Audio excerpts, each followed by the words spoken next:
هاد القطعه، هاد الورقه 5 ديال الجنيهات ديال جبل الطارق اليزابيث 1995. الملكه اليزابيث في الظهر طارق ابن زياد والنجمه ديال العالم المغربي. خضر عوينات الجزائري اللي باغي طيرنا طارق ابن زياد. هي لاله اليزابيث الملكه اليزابيث البريطانيه العظمى جاوبتك بان طارق ابن زياد ها اسم ديالو مغربي.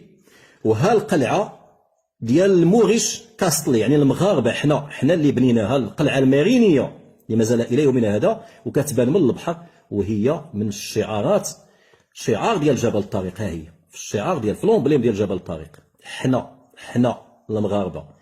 شكرا اليزابيث، لا غير اليزابيث، كاين اليزابيث والله يرحم طارق بن زياد المغربي. انا غادي نجيب لكم الفيديو بالمصادر الاخوان الاعزاء تشوفوهم.